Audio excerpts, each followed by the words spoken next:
آیا رښتیا مراد فاطمه ګل له طلاق ورکو او که هسې ګپ دی؟ دا ټول حقیقت ښکاره شو او په سوشل میډیا باندې چې د نیلم ګل او فاطمه ګل کوم جنگ روان دی نو د هغې حقیقت مونږ ته په لاس راغی. د پښتو پوسټ چینل درنو او خوږو ملګرو سلامونه او احترامات مې قبول کړئ. یو تازه خبر دی چې مراد خپلې څلورمې ښځې فاطمه ګل له طلاق ورکړی دی، خو د دې خبرې تصدیق فاطمه ګل خپله نه دی کړی، خو د دې بن چې نیلم ګل ده یعنی د مراد مخکینی ښځه ده کال والا ویډیو یې شیر کړې ده چې نیلم ګل ته یو جینۍ ټلیفون کړی دی او پکې وایي چې نیلم ګل ما د مراد نه طلاق واخیستو. نیلم ګل ټولو پښتنو ته ویلي دي چې دا فاطمه ده او د خپل خاوند نه طلاق اخیستی دی.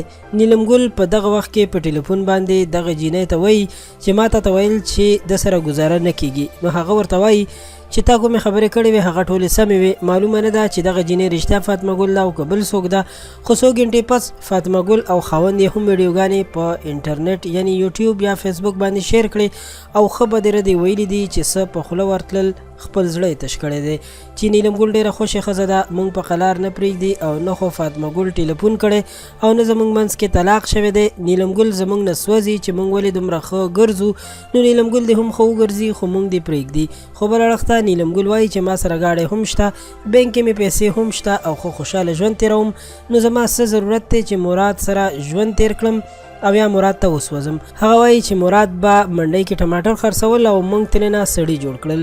هغه وایي چې مراد ویلي وو چې فاطمه زما حیاداره ښځه ده، نو اوس یې څنګه ډانسونو ته راویسته او بې حیایي پرې کوي. اوس په کار دی چې په کور کینی او مراد د ځان کې زور پیدا کړي چې خپله خواري مزدوري کوي او بچي وساتي، یعنی خپله ښځه وساتي. هغه وایي دا خو نرتوب نه شو چې په ښځه هر قسم غلط کارونه کوي او په هغې باندې پیسې ګټي. فاطمه ګل خپلو خبرو کې نیلم ګل ته انټي وویل، خو نیلم ګل په جواب کې فاطمه ته ویل چې ستا خو غټه پوزه ده او په دوبۍ کې ډیره استعمال شوي، اوس بیا دوبۍ ته روانې بیا به هلته استعمال شي. دوستانو داسې ښکاري چې نه خو د طلاق څه حقیقت شته او نه د دشمنۍ څه خبره شته، خو بس دوی ډیر وخت د سکرین نه اخوا شي نو بیا بیرته په سکرین باندې راتلو لپاره داسې نوې نوې نخرې شروع کړي.